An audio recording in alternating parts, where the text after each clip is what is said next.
সব সময় যদি আল্লাহর কথাকে প্রত্যাখ্যান করো, শুনবা কখন? কোনো সময় যদি কোরআন তোমার গায়ে না লাগে, তোমার বিবেকে না লাগে, তো শুনবা কখন ভাই? আল্লাহর কোরআন কি কখনোই তোমার জন্য আগ্রহের বস্তু হবে না? কোনো সময় মনোযোগ আসবে না?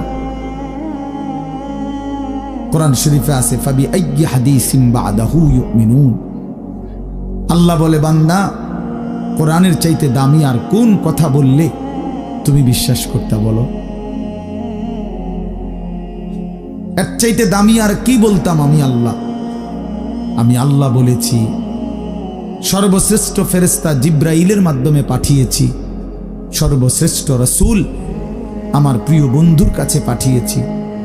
23 বছর আমি আল্লাহ বলছি, 30 পারা কোরআন নাজিল করেছি।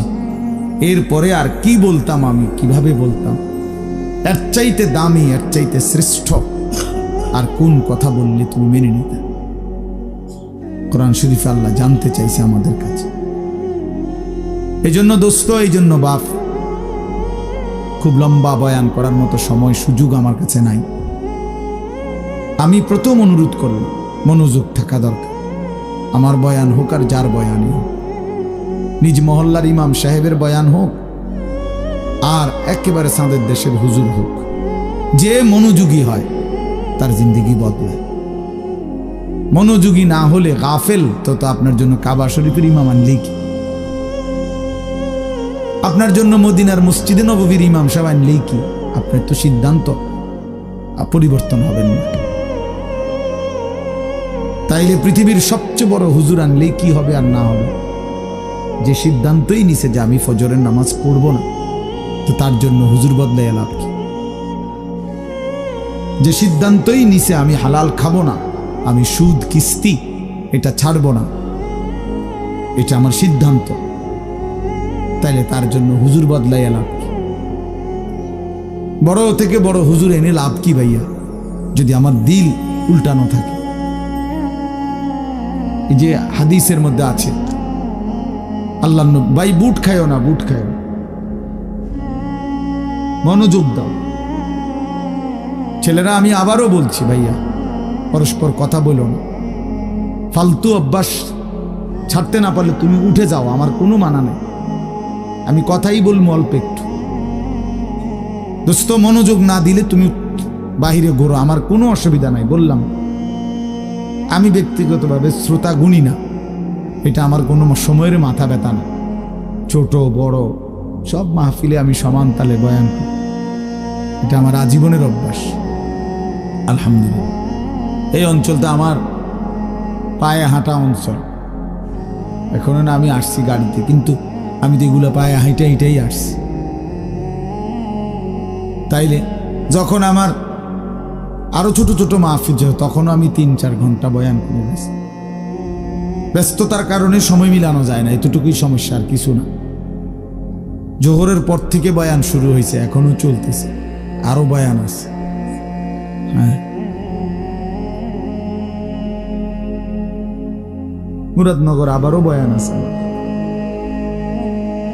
এটা এমনি বললাম, অর্থ হইল আল্লাহর জন্য বলতে থাকা। এজন্য দোস্ত, বন্ধু আমার, মনোযোগ দিলে ভালো। জীবনটা সবসময় একরকম খামখেয়ালি, গাফলতি, অবহেলায় চলে গেল, তো রাত তো আর ফিরবে না, দিন তো আর ফিরবে না, এই সময় আর হবে না। 17ই ফেব্রুয়ারি 2025 আর আসবে না। আগামী বছর 17ই ফেব্রুয়ারি হবে, কিন্তু সেটা হবে 2026। আগামী সপ্তাহে 17 তারিখ সোমবার আসবে, কিন্তু সেটা হবে 23 তারিখ। প্রতি রাত, প্রতি ঘন্টা, প্রতি মিনিট, প্রতি সেকেন্ড একবারই আসে। আমাদের হায়াত একবারই, প্রত্যেক মিনিট একবার। নবী সাল্লাল্লাহু আলাইহি ওয়াসাল্লাম বলছেন, ইরতাহালাতিদ দুনিয়া মুদবিরা ওয়ারতাহালাতিল আখিরাতু মুকবিলা। নবীজি বলেন, উম্মত শুনো, প্রতি সেকেন্ড, প্রতি মিনিট দুনিয়া তোমার পিছনে যাচ্ছে, প্রতি মিনিট আখিরাত তোমার সামনে আসতেছে। প্রতি ঘন্টা যায় তো আমার দুনিয়া যায়, প্রতি ঘন্টা যায় তো আমি আখিরাতের দিকে 1 ঘন্টা আগায় যাই, কবরের দিকেই 1 ঘন্টা আগায় যাচ্ছি, হাসরের দিকেই আমরা মূলত কি আগায় যাচ্ছি। এই জন্য নবীজি বলছেন, অতএব বুদ্ধিমান হলে শোনো উম্মত, ফাকুনু আবনা আল আখিরা ওয়ালা তাকুনু আবনা আদ দুনিয়া। নবীজি বলছেন, অতএব তুমি আখিরাতের সন্তান হও, আখিরাতের পরিচয়ে পরিচিত হও, দুনিয়ার সন্তান হও না। শুধু ডাক্তার, শুধু ইঞ্জিনিয়ার, শুধু আইনজীবী, শুধু ব্যারিস্টার, শুধু পয়সাওয়ালা, শুধু ব্যবসায়ী, শুধু কৃষক, শুধু বিদেশি, শুধু প্রবাসী, এক মুসলমান হিসেবে এতটুকু পরিচয় নিয়েই তুমি যথেষ্ট হইও না। এক মুসলমানের পরিচয় এতটুকুই না, বরং তোমার পরিচয় যেন হয় আখিরাতের পরিচয়। লোকটা নামাজি, লোকটা রোজাদার, লোকটা চরিত্রবান, লোকটা দিনদার, লোকটা ফরহেজগার, লোকটা আল্লাহওয়ালা, লোকটা আখিরাতের ফিকির করে, মসজিদকে ভালোবাসে, মাদ্রাসাকে ভালোবাসে, ওলামায়ে কেরামকে ভালোবাসে, নামাজকে ভালোবাসে, আল্লাহর ঘরকে ভালোবাসে, কোরআনকে ভালোবাসে। এমন পরিচয় পরিচিত হও, এমন পরিচয় নিজের জীবনে লাগাও। নবীজি বলছেন, শুধু দুনিয়ার পরিচয়, অনেক বড় পয়সাওয়ালা, অনেক বড় টাকাওয়ালা, অনেক বড় ক্ষমতার অধিকারী, দোস্ত ক্ষমতা বেশি বা কম উভয় অবস্থাতেই কবরে চলে যাবে, হাসলেও মরে যাবে, কাঁদলেও মরে যাবে। তাফসিরে মাআরিফুল কোরআনে আমরা পড়ছি, মুফতি শফি রহমতুল্লাহ আলাইহি বলছে, দুনিয়াবাসী, দুনিয়া নিয়া কারাকারি করো না, কারণ সর্বোচ্চ চেষ্টা করে দুনিয়া যদি জিতেও যাও তাইলেও মরে যাবা, যদি হেরেও যাও তাইলেও মরে যাও। পৃথিবীর সর্বশ্রেষ্ঠ ধনী সেও মৃত্যুবরণ করবে, পৃথিবীর সর্বশ্রেষ্ঠ ফকির সেও মৃত্যুবরণ মরেই যাবে। প্রিয় বন্ধু, তোমরাও আমরাও হাসলেও মরে যাব, কাঁদলেও মরে যাব, সুখে থাকলেও মৃত্যু হবে, দুঃখে থাকলেও মৃত্যু হবে, অট্টালিকায় থাকলেও মরণ, কুড়ে ঘরে থাকলেও মরণ। অতএব যেই মৃত্যু আমাকে বরণ করতেই হবে, যেই কবর থেকে আমি আড়াল হওয়ার, পাশ কাটার কোনোই সুরত নাই, অতএব তার জন্য প্রস্তুতি নেওয়া, যেটার মুখোমুখি আমাকে হতেই হবে, তার জন্য প্রিপারেশন নেওয়া, এটাই বুদ্ধিমানের কাজ। আমার যেহেতু ডায়াবেটিস হয়েই গেছে, এখন আমার এই অবস্থায় শরীর স্বাভাবিক থাকবে কেমনে, এইটা নিয়েই ফিকির করা উচিত। আমার যেহেতু গ্যাস্ট্রিক হয়েই গেছে, আমার যেহেতু এই রোগ হয়েই গেছে, এখন বিবেকবান বুদ্ধিমান উচিত যে এই অবস্থায় আমি সুস্থ থাকবো কিভাবে। ঠিক মনে করেন এরকম, আমাকে যেহেতু কবরে যেতেই হবে, আমাকে যেহেতু মরতেই হবে, অতএব এখানে উচিত বিবেক দিয়ে যে অতএব আমাকে কবরে ভালো থাকবো কিভাবে তার ফিকির। কারণ কোন যুক্তি দিয়ে, পৃথিবীর সর্বশেষ যুক্তি প্রযুক্তি দিয়েও তো আমি কবর থেকে বাঁচতে পারবো না। তাহলে যে সত্য আমাকে গ্রহণ করতেই হবে, যে অমোঘ বিধান আমাকে মেনে নিতেই হবে, তার জন্য প্রিয় ভাই নিজেকে প্রস্তুত করা, ভাবা, কল্পনা করা, এটাই বিবেকের দাবি, এটাই ইনসাফের দাবি। এই জন্য ছেলেদেরকে বললাম, বাবা, কিশোর নওজোয়ান বয়সে তুমি ফিকির করো, তুমি সুস্থ সবল সামর্থ্যবান, শরীর স্বাস্থ্য জীবন যৌবন সব সুস্থ আছে, শক্তি আছে, এই সময়ে যদি কোনো ভাবনা না আসে তো বুড়াকালে কেমনে ভাববা? বয়সকালে তো ভাবনার সময় না। কোরআন শরীফে স্পষ্ট আছে, আমিনকুম মান ইউরাদ্দু ইলা আরদালিল উমর লিকাই লা ইয়ালামা মিন বাদি ইলমিন শাইআ। আল্লাহ বলেন, মানুষকে আমি পর্যায়ক্রমে ধীরে ধীরে অনেক মানুষকে আমি এরকম নিষ্কর্মা বৃদ্ধ বানিয়ে দেই যে ফলে সে যে জিনিসগুলো ইতিপূর্বে জানতো, একটা পর্যায়ে সে আর কিছুই জানে না, এখন আর কিছুই বলে না, কিছুই বুঝবে না। এই চাচা এখন আর কিছুই বুঝবে না, জিজ্ঞাসা করে দেখো, তার আর কোনো অনুভূতি নাই। তার কাছে এখন আর দুনিয়া বরাবর, সবকিছু, হাসিও বরাবর, কান্নাও বরাবর, রাতও বরাবর, দিনও বরাবর, আনন্দও বরাবর, বেদনাও বরাবর। ওনার তো আর সেই ফিলিংসটাই নেই। আমার মারে দেখছি আমি, আজীবন মা কত নামাজ পড়তেন, তিলাওয়াত করতেন, তসবিহ পড়তেন, 500 দানার তসবিহ পড়তেন মা। আর মা এখন এত অসুস্থ হয়ে গেছে, বৃদ্ধ। নামাজের কথা কোনো 10 বার 20 বার বললে মানে বোঝে না, কি করবো এটা বোঝে না। অজু করতে কইলে মা বোঝে না। তাহলে আমি তো আমার মায়ের চোখে দেখা সাক্ষী। আমি তো মাকে দেখছি। মা আমার সেই সকাল থেকে রাত পর্যন্ত কত নামাজ পড়তেন, কত কোরআন তিলাওয়াত করতেন। আমার মায়ের সেই জিন্দিগি তো আমি দেখছি ভাইয়া। এই জন্য আমরা, এটাই সত্য, এটাই বাস্তবতা, আমাদেরকে যেতেই হবে। 3 অবস্থার যে কোনো একটা হবেই। হয় একদিন এই শক্ত সামর্থ্য শরীর দুর্বল, অসুস্থ হয়ে যাবে, নয়তো বৃদ্ধ হয়ে যাবে, নয়তো তার আগেই কবরে পৌঁছে যাবে। প্রিয় বন্ধু, প্রিয় বাপ, আমাকে এটা বরণ করতেই হবে, আমাকে এটা বরণ করতেই হবে। এজন্য আমি অনুরোধ করছি, ওই দেখেন ওই ছেলে বারবার মোবাইল উঠাই আয়, মানে অসভ্য কিছু ছেলে আছে, অসভ্য, এমন গাদ্দার যে কারো কোনো কথা শুনবে। হের কথা হইলো যে মানে অনেক ছেলের যে হুজুর আমি এর থেকে ভালো মানুষের কথাই শুনি না, আপনার কথা শুনি না। না, এটাই বা হাসি না, এটা কলিজা পাথর হওয়া। এমন গাদ্দার যে কোনোভাবেই আমি নিষেধ করলাম। ওই যে ওই আরেক অপদার্থ হাসে, এই দেখছেন, এই যে এখন নামাইলো, এই জিন্দিগি। হে নিজে নিজে হাসে মোবাইলে দিয়ে, মানে কাকে বলে, কেন বলে, কি জন্য, আমার এত কিছু, আমি এবং আমার মোবাইল। পৃথিবীতে এরপরে আর কিছু আছে বা নাই এটা আমার জানার বিষয়। শেষ আমি এবং আমার একটা মোবাইল। এটাই রাত, এটাই দিন, এটাই হাসি, এটাই কান্না, এটাই আনন্দ, এটাই বেদনা। খালাস। মোবাইল দেখতে দেখতে ঘুমাচ্ছে, মোবাইল দেখতে দেখতে ঘুম থেকে উঠতেছে। রাত গভীর হয় মোবাইলে, ভোর আলোকিত হয় মোবাইলে। আহা, প্রিয় নওজোয়ান, আল্লাহ পাক তাইলে আমাদেরকে জন্যই সৃষ্টি করছে। মাত্র 15,000 টাকা 14,000 টাকা দামের একটা মোবাইলের কাছে হেরে গেলাম।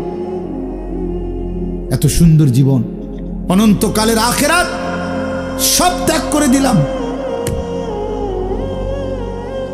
কি বন্ধু, চিরস্থায়ী জান্নাত ছেড়ে দিলা, জাহান্নামের জন্য সিদ্ধান্ত নিয়েই নিলা। এই নারী, এই ছবি, এই উলঙ্গ দৃশ্য, এই জিনা, এই ব্যভিচার, খোদার কসম ধীরে ধীরে তোমার জাহান্নামের দিকেই নিয়ে যাবে। নুআল্লিহি মা তাওয়াল্লা ওয়া নুসলিহি জাহান্নাম। আল্লাহ বলছে, যে বান্দা আমার রাসূলের বিরুদ্ধাচরণ করবে এবং আমার ঈমানদার বান্দারা যে পথে চলে তার উল্টো পথে চলবে, আল্লাহ বলেন আমি তাকে সেই উল্টো পথেই চালাবো এবং একদিন সত্যি সত্যি আমি তারে জাহান্নামে ফেলে দেব।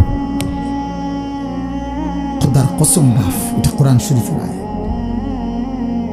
আমি এই মাত্র বলে আসছি, বলছি তোমরা যারা আমার একটা কথা মনে করো বাপ, ছেলেদেরকে তোমাদেরকে বলি, বাবা সারা দিন সারা রাত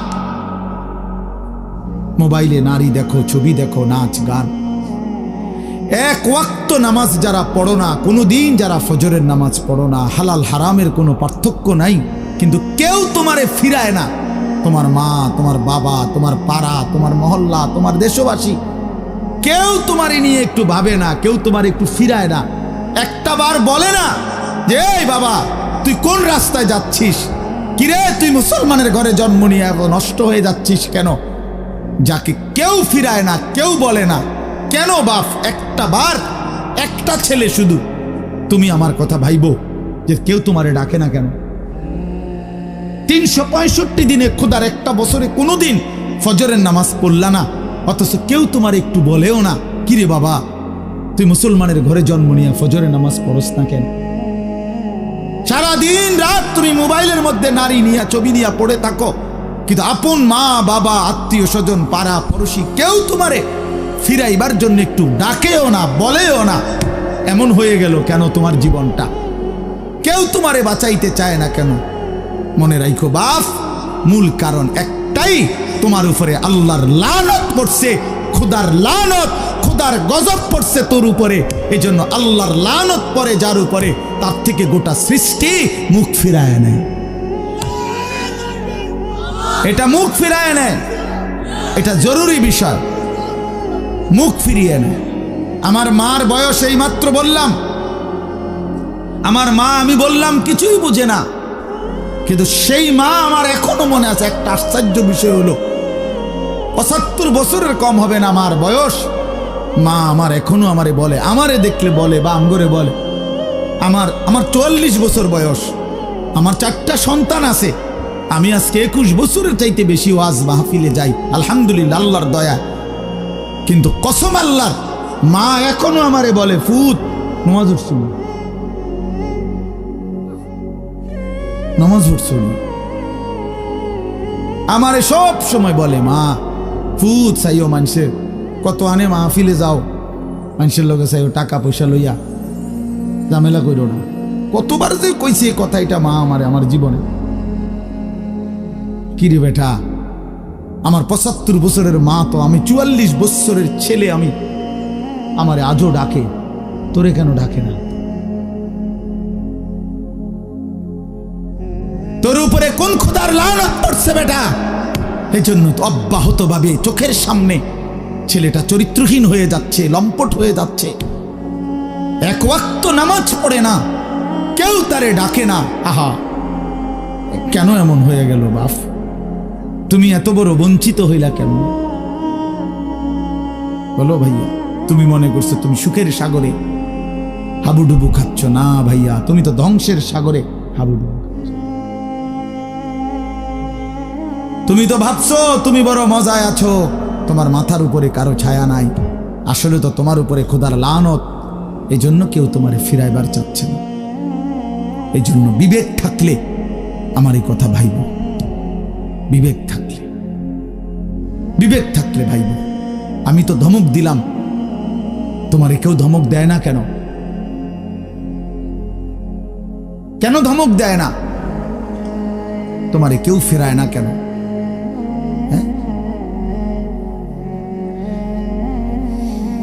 এই জন্য দোস্ত, দয়া করে এটা ভাবা উচিত, আমরা ইনসাফের সাথে আমাদের এটা ভাবা উচিত। আমরা যদি এটা ভাবি, আমাদের জীবন সুন্দর হবে। এই কথাটাই আমি শুরু করছিলাম। আল কাইয়িসু মান দানা নাফসাহু, নবীজি বলছেন, সে বুদ্ধিমান যে নিজের হিসাব করে। ও আমিলা লিমা বাদাল মাউত, এবং মৃত্যু পরবর্তীর জন্য আমল করে। সেভাবে আমি কে, আমারে কে বানাইলো, আমি আসলাম কোত্থেকে, কেন বানাইলো, আত্ম উপলব্ধি, নিজের বিবেক, নিজের জাগা। আসলে আমি কে? আমি মানুষ না জানোয়ার? এতটুকু বুঝ, বুদ্ধি, আকল, দিমাগ যদি দোস্ত আমার না থাকে, আমি মানুষ হলাম কিভাবে, মুসলমান হলাম? মাসালুল্লাযী ইয়াযকুরু রাব্বাহু ওয়াল্লাযী লা ইয়াযকুরু রাব্বাহু মাসালুল হাইয়্যি ওয়াল মাইয়্যিত। নবীজি বলছেন, যে আল্লাহকে স্মরণ করে আর যে করে না, এই দুইজনের মধ্যে উদাহরণ হলো একজন জীবিত, একজন মৃত। নাফরমান মুর্দা, ইমানদার জীবিত। রাসূলুল্লাহ সাল্লাল্লাহু আলাইহি ওয়াসাল্লাম বলছেন, ইন্নাল্লাযী লাইসা ফি জাওফিহি শাইউম মিনাল কুরআন কাল বাইতিল খারিব।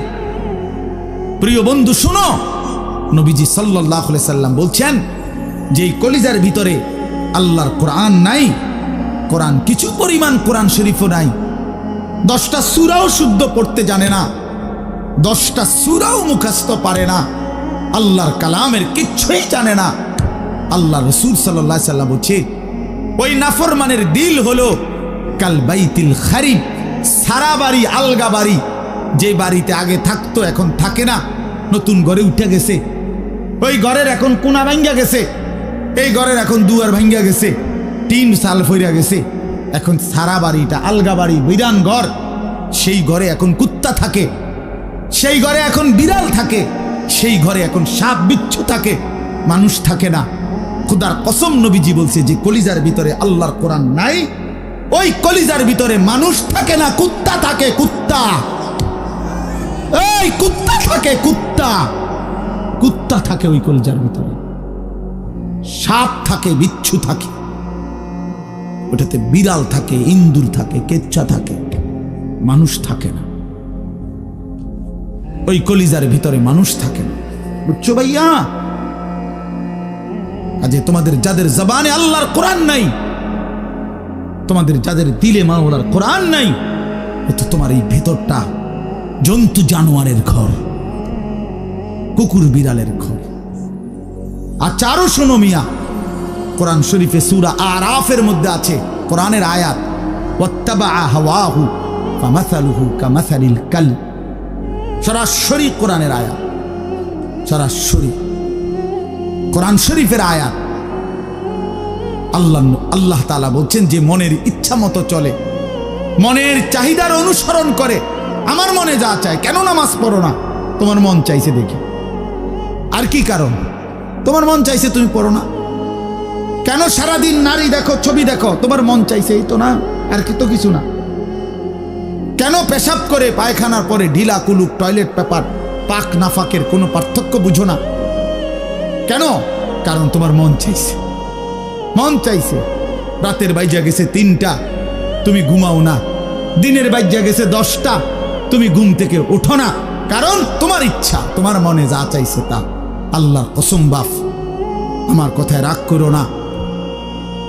আল্লাহ তাআলা কোরআনে বলছে এরকম মনের ইচ্ছার যে অনুসরণ করে, মনের যা চায় তাই করে, আল্লাহ বলছে তার উদাহরণ হলো কামাসালিল কালব, কুত্তার মতো, কুত্তার মতো, কুত্তার মতো, কুত্তার মতো, কুত্তার মতো। এই নামাজি বেনামাজি বেহায়া, মনে রাখিস তোর জিন্দেগি কুত্তার জিন্দেগি।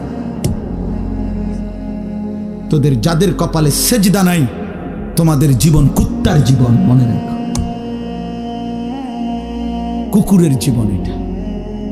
কামাসালিল কালব,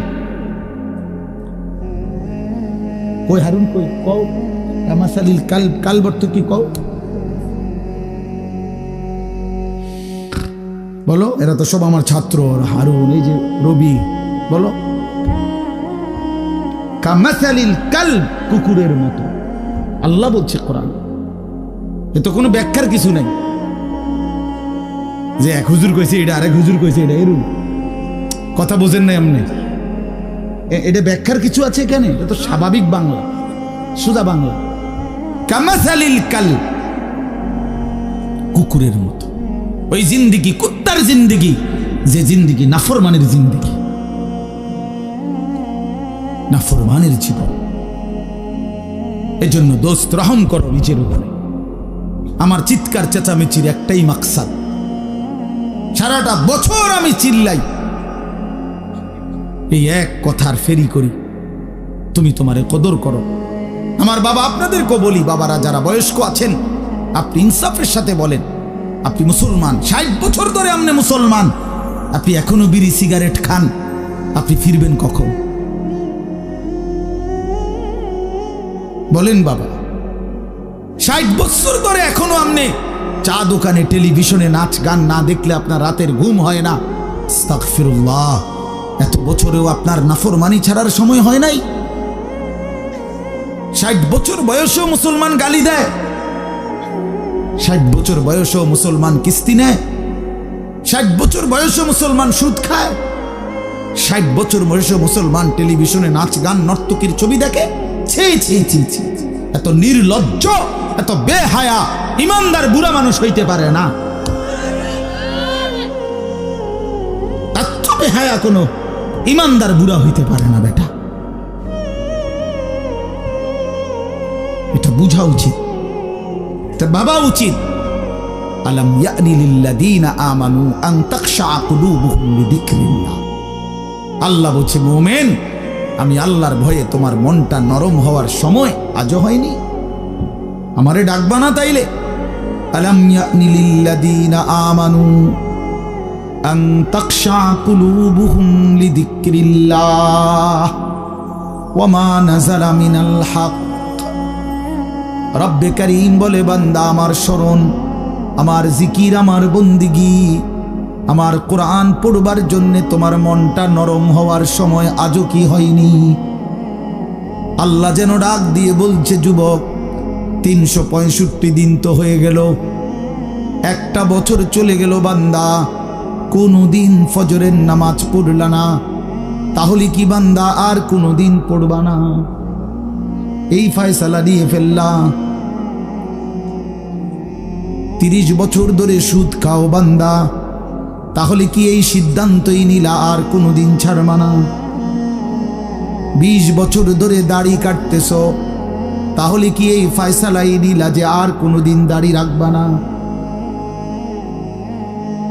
20 বছর ধরে ঘরে রঙিন টেলিভিশন চলে, প্রতিদিন নাচ গান নর্তকীর ছবি, তাহলে কি মোমেন ফ্যামিলির জন্য এটাই সিদ্ধান্ত নিয়েছো যে আমি আমার পরিবারকে আল্লাহর নাফরমানির উপরেই রেখে যাব? এটা কি নাফরমানি না? কথা বলেন না? তাইলে আর কোনোদিন কি ফিরবা না? আল্লাহ জানতে চাইছে, আল্লাহ জানতে চাইছে, বান্দা সময় কি আজও হয়নি? আমারে কি ডাকবা না? আমি কি একটা সেজদা পাবো না? আল্লাহ বলেছেন, আমি তো দুনিয়া বাদ দিতে বলি নাই, ওয়ালা তানসা নাসীবাকা মিনাদ দুনিয়া, দুনিয়া ভুলে যেও না। স্ত্রী তো আমি দিয়েছি, সন্তান তো আমি দিয়েছি, এই জীবনে যা উপার্জন করছো তো আমি দিয়েছি। ওয়াফিস সামাই রিজকুকুম ওয়া মা তুআদুন, আল্লাহ বলেন আসমানে তোমাদের রিজিক, জমিনে না। কোথায়? ওয়াফিস সামাই রিজকুকুম, তোমাদের রিজিক আসমানে। মা উরিদু মিনহুম মির রিজকিন ওয়া মা উরিদু আন ইউতঈমুন, আল্লাহ বলে, বান্দা আমি তোমাদের কারো কাছ থেকে কোনো রিজিক চাই না, তোমরা কেউ আমাকে খাওয়াইতে হবে আমি এটাও চাই না।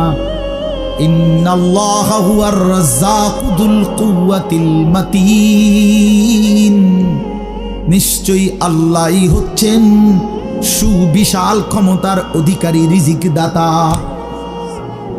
কায়নাতকে তো আমি খাওয়াই, আমারে তো কেউ খাওয়াইতে হয় না। সবার আশ্রয় তো আমি দেই, আমারে তো কেউ আশ্রয় দিতে হয় না, আমি তো সব করি।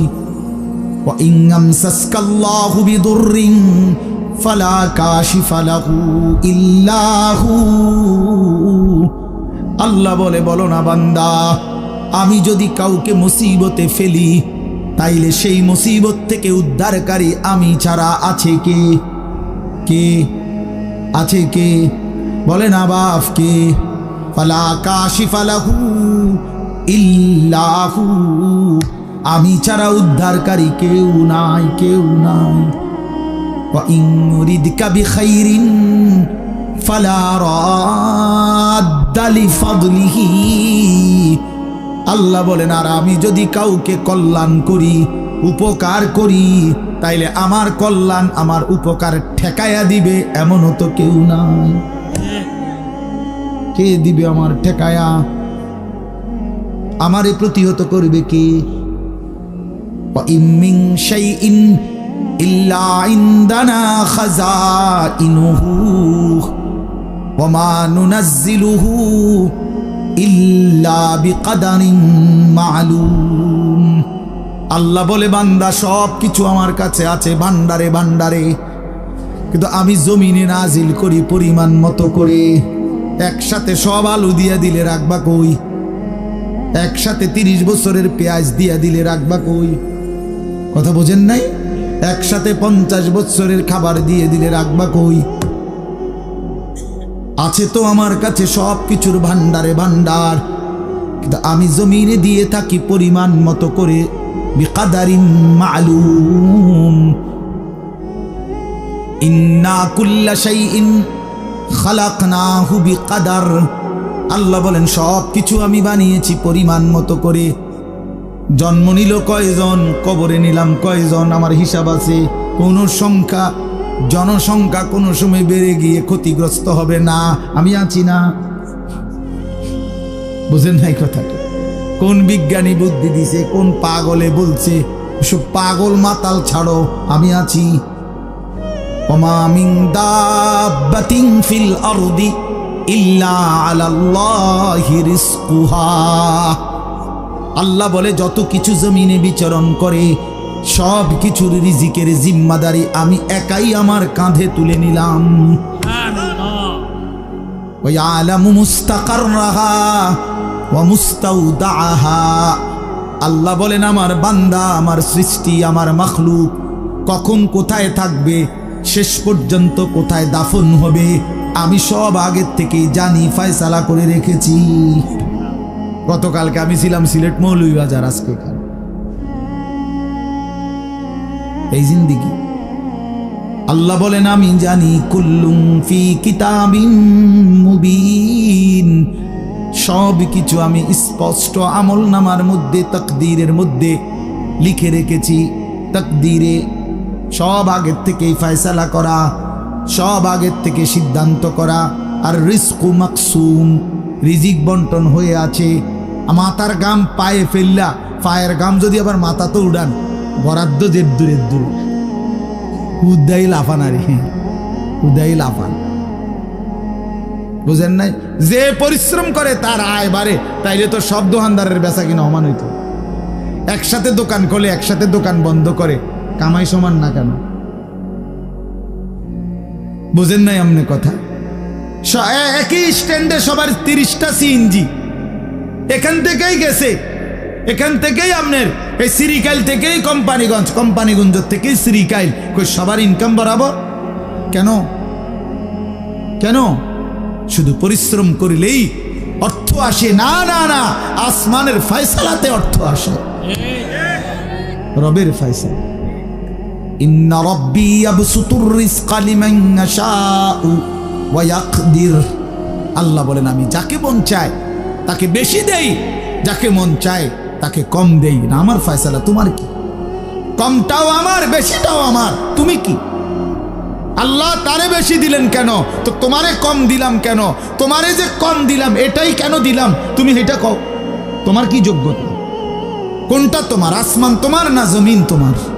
শরীর তোমার না দেহ তোমার? বুদ্ধি তোমার না চোখ তোমার না হাত তোমার? তোমার কি তা? কথা বলেন না কেন? তো সবই আমার, আমি যাকে যা মন চাই তাই দেব। তুমি কি? তুমি এনে মতামত দিবার অধিকার আছে নি আমার? তাইলে এই জন্য বাপ, বন্ধু আমার, দোস্ত আমার, সাথী আমার, সবাই রে বলি ভাইয়া জিন্দিগির হিসাব করেন। এটাই আমার মূল বক্তব্য। আর একটু নড়ে চড়ে ঘুরে দাঁড়ান। ছেলেরা, বাপ ফিরে আসো তুমি আল্লাহর দিকে, কোরআনের দিকে, নামাজের দিকে, সেজদার দিকে। এই কপাল পৃথিবীর কোনো কামাইতে লাগে না। খেয়াল করে দেখেন, উপার্জনের পৃথিবীতে মানুষ দেশে থাকুক আর বিদেশ থাকুক, চাকরি করুক আর ব্যবসায়ী করুক, ক্ষেত খামারে কাম করুক আর দিন মজুরি করুক, মাড়ি কাটুক আর যাই করুক, কপাল কোনো কামে লাগায় না। বুঝো না হিসাব? কপাল কি লাগায় না? কোনো কাজে লাগায় না। কপাল শুধুই সেজদার জন্য, কপাল শুধুই সেজদার জন্য, শুধুই সেজদার জন্য, কপাল শুধুই সেজদার জন্য। কিসের জন্য? আল্লাহ বলছেন এটা বানাইছি সেজদার জন্য। এই জন্য যে কপালে সেজদা নাই, আল্লাহ যেন বলেছে যে ওই মানুষের বাচ্চা না, ওই জানোয়ার, জানোয়ার। এজন্য দোস্ত, কেন নামাজ পড়ো না? কেন সেজদা করো না? কেন আল্লাহকে ডাকো না? মাদেরকে জিজ্ঞেস করেন, বোনদেরকে জিজ্ঞাসা করেন, কেন আল্লাহর হুকুম প্রতিনিয়ত লঙ্ঘন করছে? কেন বোনেরা বেপর্দা? কেন মায়েরা বেপর্দা? মাকে বলেন, বোনকে বলেন, জিজ্ঞেস করেন নিজের বিবিকে। রাস্তার এই পুরুষদেরকে তোমার শরীর যৌবন দেখাইয়া কি অর্জন হয়েছে বলো? কয় টাকা কামাই হয়েছে? দুনিয়ারে বা কি পাইলা, আখেরাতেরে বা কি পাইলা? তোমরা একটা ছেলে বলো বাবা, নারী আর ছবি আর উলঙ্গ দৃশ্য দেখে দুনিয়ার কি পাইলা আর আখেরাতের কি পাইলা? আখেরাত তো কিছুই নাই। দুনিয়াও তো কিছু নাই। শরীর, যৌবন, নিজের সক্ষমতা নষ্ট করা ছাড়া আর কি, আর কি ভাইয়া? এই জন্য আমি অনুরোধ করছি আপনাদের কাছে, আমরা যদি প্রত্যেকেই ভাবি আমরা ইমানদার, আমরা মুসলমান, আমাদের জিন্দেগি আখিরাত, আর এই আখিরাতের সবচেয়ে বড় ফিকির যদি আমার বিবেকে ঢুকে যে আসলে আমার জীবন আখিরাতের জন্য, আমারে আল্লাহ বানাইছেন আখিরাতের জন্য, আমারে আল্লাহ ঈমান দিয়েছেন জান্নাত দেওয়ার জন্য, তাহলে আমাদের জন্য সর্বশ্রেষ্ঠ নিজের জীবন গঠন, আখিরাত গঠন, জান্নাত অর্জন, জাহান্নাম থেকে মুক্তির সর্বশ্রেষ্ঠ মৌসুম মাহে রমজান। কি? শাহরু রমাদান। এটাই আল্লাহ তাআলা উল্লেখ করছেন নিজে। আমি এই আয়াতটাই পড়ছি, এটা বললে আমার কথা শেষ। সূরা বাকারার 185 নম্বর আয়াত আল্লাহ তাআলা বলেন শাহরু রমাদান, রমজান মাস। যে রমজান এতটা দামি যে মহান আল্লাহ পাক রব্বুল আলামিন নিজে উল্লেখ করছেন, নিজে, শাহরু রমাদান, রমজান মাস। আচ্ছা, এই রমজান মাস এটা কোরআনের শব্দ। অতএব আপনারা ভাবেন, একজন হলেও বুঝবেন, আপনারা ভেবে দেখেন এটা পৃথিবীতে উচ্চারিত হয় রমজান মাস কতবার, কতদিন? সারা বছর। সারা বছর এই শব্দ উচ্চারিত, কারণ সারা বছর আল্লাহর কোরআন আল্লাহর জমিনে কোথাও না কোথাও তেলাওয়াত হচ্ছে। তাহলে এটা যেহেতু কোরআনের শব্দ শাহরু রমাদান, এই জন্য রমজান মাস এই কথার যেন উচ্চারণ সারা বছর, সারা বছর যেন আল্লাহর জমিনে উচ্চারিত হয় যে বান্দা, একটা মাস আছে বড় দামি মাস, সেটা রমজান মাস, সেটা রমজান মাস। আল্লাহ বলেন, এবার নিজে আল্লাহ বলতেছেন, শোনো বান্দা, আমি নিজেই এই মাসের পরিচয় দেই। আমি যদি জিজ্ঞেস করি রমজান মাস কোন মাস, তো আল্লাহ বলেন আমি পরিচয় দিচ্ছি, শোনো, আল্লাযী উনজিলা ফীহিল কোরআন, এটা সেই মাস যে মাসে আমি আল্লাহ কোরআন নাজিল করেছি। কোরআন নাজিল হয়েছে যেই মাস, সেই মাসের নাম রমজান মাস। এই কারণে রমজান এত দামি। রমজানের আমার শায়েখ আল্লামা মুফতি মুশতাকুন নবী সাহেব বলে, রমজানের প্রতি ঘন্টা, মিনিট, সেকেন্ড, এক একটা মুহূর্ত যেন হীরামণি মুক্তার মতো, হীরামণি মুক্তার মতো। আল্লাহ তাআলা এমন ভাবে এটাকে, যেমন এই প্যান্ডেলটা আপনারা আলাদাভাবে সুন্দর করে চারদিকে কি চমৎকার করে সাজাইছেন, চারিদিকে এটাকে সুন্দর করে একটা সাজানো প্যান্ডেল, রমজানকে যেন আল্লাহ তাআলা এভাবে সাজাইছেন।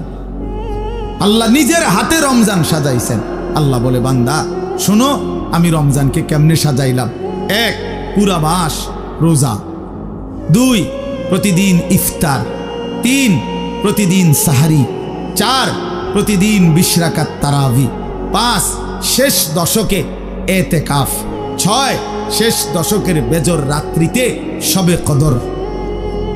এরপরে 7, একটা নফল একটা ফরজের সমান। 8, একটা ফরজ 70টা ফরজের সমান। 9, প্রথম দশক রহমত। 10, মাঝখানের দশক মাগফিরাত। 11, শেষ দশক জাহান্নাম থেকে মুক্তি। আল্লাহ বলেন, জান্নাতের দরজা খুলে দিলাম, জাহান্নামের দরজা বন্ধ করে দিলাম, সমস্ত শয়তানগুলোকে শেকলে বন্দী করে দিলাম, চারিদিক দিয়া গোলাইয়া সব গুছাইয়া বান্দা, রাস্তা কেবল একটাই খোলা, দরজা কেবল একটাই খোলা। পুরা রমজান রাতে আসো, দিনে আসো, দুপুরে আসো, শুধু আমার গোলামি করবা, গুনাহ ছেড়ে দিবা, আর একটা দরজা দিয়েই সবাই ঢুকবা, শুধুই জান্নাত, শুধুই জান্নাত, শুধুই জান্নাত, শুধুই জান্নাত। কারণ দরজা তো খোলা একটাই, জান্নাতের দরজা, জাহান্নামের দরজা বন্ধ। এই মাসে আমি কোনো দিকে দেব না, শুধু জান্নাত দেব, শুধু জান্নাত, শুধু জান্নাত। এই জন্য বাপ মহান আল্লাহ পাক রব্বুল আলামিন বলছেন, রমজান আমি কোরআন নাজিলের মাস। আমার শায়েখ বলে, আল্লামা মুফতি মুশতাকুন নবী সাহেব বড় সুন্দর বলছে হুজুরে, যে শুনেন, আল্লাহ তাআলা রমজানকে বলছেন কোরআন নাজিলের মাস, এজন্য দামি বানাই দিছেন রমজান। একটাবার চিন্তা করে দেখেন, প্রত্যেক রমজানে কোরআন নাজিল হয় না, রমজান নির্দিষ্ট একটি রমজানে না কোরআন নাজিল হয়েছে, কথা বুঝছেন না? কিন্তু ওই এক মাসে কোরআন নাজিল হয়েছে দেখা আল্লাহর এই জমিনে যতবার এই মাস ঘুরে ঘুরে আসতেছে 1450 বছর ধরে প্রত্যেকবারই এই মাস দামি হয়ে যাচ্ছে। একটি রাতে শবে কদর কোরআন নাজিল হয়েছে, ফলে যতবার এই রাতটা ঘুরে ঘুরে আসে প্রত্যেক বছরই এই রাত দামি হয়ে যাচ্ছে। অতএব কোরআনুল কারীম এক রাত্রিতে নাজিল হইছে, এজন্য প্রত্যেকবারই ওই রাত্রি দামি। একটি মাসে নাজিল হইছে, এজন্য প্রত্যেক বছর ওই মাসটা দামি। এজন্য যে ইমানদার কোরআনকে বুকে আগলায় নিছে, কোরআনকে নিজের জীবনে গ্রহণ করে নিছে, রমজানকে আপন করে নিছে, খোদার কসম রব্বে কারীম তাকেও সারা বছর সারা জিন্দেগি দামি বানায় দিছে, দামি বানায় দিছে। এজন্য রমজান মাসের নাম কি? রমজান। রমজান উচ্চারণ করেছেন যিনি এই মাসের নাম, তিনি রহমান, আর তিনি নাজিল করেছেন কোরআন। এটা গ্রহণ করেছে যে সে হলো মুসলমান। দিয়েছেন যিনি তিনি রহমান, যিনি দিয়েছেন তিনি রহমান। মাসের নাম রমজান, নাজিল করলেন কোরআন, গ্রহণ করলো মুসলমান। ফামান শাহিদা মিনকুমুশ শাহরা ফালিয়াসুমহু, আল্লাহ বলেন হুদাল লিন-নাসি ওয়া বাইয়িনাতিন মিনাল হুদা ওয়াল ফুরকান। আল্লাহ বলছে বান্দা আমি এমন কোরআন নাজিল করেছি যেই কোরআন গোটা বিশ্ব মানবতার হেদায়েত, এবং সব কথা স্পষ্ট, বাইয়িনাত, কোনো কথা, কোনো শব্দ, কোনো বাক্য, কোনো ব্যাখ্যা বিশ্লেষণ অস্পষ্ট, অগোছালো, অপূর্ণাঙ্গ কোরআনে নাই, সব স্পষ্ট, রাত দিন 24 ঘন্টা। ওয়াল ফুরকান, এবং কোরআনই হচ্ছে, এই শেষ কথাটা মনোযোগ দিয়ে শুনো ভাইয়া, আল্লাহ তাআলা বলছে কোরআন হচ্ছে ফুরকান, সত্য মিথ্যা, ন্যায় অন্যায়, উচিত অনুচিত, হালাল হারাম, জায়েজ না জায়েজ, করণীয় বর্জনীয়র মধ্যে পার্থক্যকারী আল্লাহর কোরআন। এজন্য কোরআনবিহীন কোনো মানুষ সভ্য হইতে পারে না। কোরআনবিহীন কোনো মানুষ বাংলা বই ন্যায় অন্যায় শিখায় না, অঙ্ক বই ন্যায় অন্যায় শিখায় না, ইংরেজি বই ন্যায় অন্যায় শিখায় না, পদার্থবিজ্ঞান জীববিজ্ঞান ন্যায় অন্যায় শিখায় না, রসায়ন বিজ্ঞান ন্যায় অন্যায় শিখায় না, উচ্চতর গণিত ন্যায় অন্যায় শিখায় না, ডাক্তারি বই ন্যায় অন্যায় শিখায় না, আইনের বই ন্যায় অন্যায় শিখায় না। শুধু আল্লাহর কোরআন ন্যায় এবং অন্যায়, হালাল এবং হারাম, উচিত এবং অনুচিত, বৈধ এবং অবৈধ এটা শিখায়। অতএব কোরআন বঞ্চিত তো সে হালাল হারাম থেকেই বঞ্চিত।